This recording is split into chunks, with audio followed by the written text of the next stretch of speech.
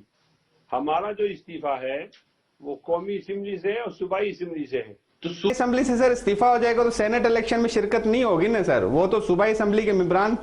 کیوں نہیں ہوگی؟ آپ جتنے ہوشیار ہیں، ہمارے لیڈر آپ سے زیادہ ہوشیار ہیں۔ یہ تمام ٹھیک ہے، میں آپ سے عرض کر رہا ہوں کہ سارے استعفیٰ دے دیں گے، پیپلز پارٹی اپنے رشتے نہیں گنوانا چاہ رہی نا، وہ تبھی تو کہہ رہی ہے ہم سینٹ الیکشن میں شرکت کریں گے۔ جو کارڈ ہم ایک ہفتہ بعد کھیلنا چاہتے ہیں، آپ پہلے پوچھتے ہیں، تو ایسا تو ہم نہیں بتائیں گے۔ ہمارا اتفاق رہے گا، پیپلز پارٹی الگ نہیں ہوگی، ہم ایک ساتھ ہوں گے۔ تو پیپلز پارٹی تو کہہ رہی ہے کہ پی ڈی ایم کے پلیٹ فارم سے الیکشن لڑیں گے، اور ہم تجویز دیں گے پی ڈی ایم کو کہ وہ بھی الیکشن میں ساتھ دے۔ میں کہتا ہوں نا، یہ ہمارا متفق لائحہ عمل ہے، یہ کسی اینکر کا درد سر نہیں، یا پریشان نہ ہو۔ انشاءاللہ ہم ایسا لائحہ عمل بنائیں گے کہ ہم ٹوٹیں گے بھی نہیں، آگے بڑھیں گے۔ آخر میں کفایت اللہ صاحب آپ سے پوچھنا چاہیں گے کہ ایک جانب تو سال 2020 میں نیب کی کاروائیاں بھی چلی، گرفتاریاں، معاملات سارے چلیں، تو کیا نیب کے حوالے سے بھی اور 18ویں ترمیم کے حوالے سے بھی کوئی معاملات کو آگے بڑھانے کا ارادہ رکھتے ہیں؟ کیونکہ حکومت کی جانب سے کہا یہ جا رہا ہے، تجاویز دی جا رہی ہیں کہ پی ڈی ایم اور اپوزیشن رہنما آئیں ہم سے بات کریں نیب کے معاملے پہ، اور دوسری تجاویز 18ویں ترمیم کے والے سے، اور دوسرے جو معاملات ہیں اس پہ بات چیت کریں۔ کیا 2021 میں مفاہمت کی پالیسی پہ تو عمل پیرا نہیں کیا جائے گا؟ دوسری پارٹیاں، کیونکہ جے یو آئی ایف تو بھرپور احتجاج کر رہی ہے نا، مقابلہ کر رہی ہے حکومت کے ساتھ، دوسری پارٹیاں آپ سمجھتے ہیں کہ وہ اتفاق کریں گے ان معاملات پہ، قانون سازی پہ؟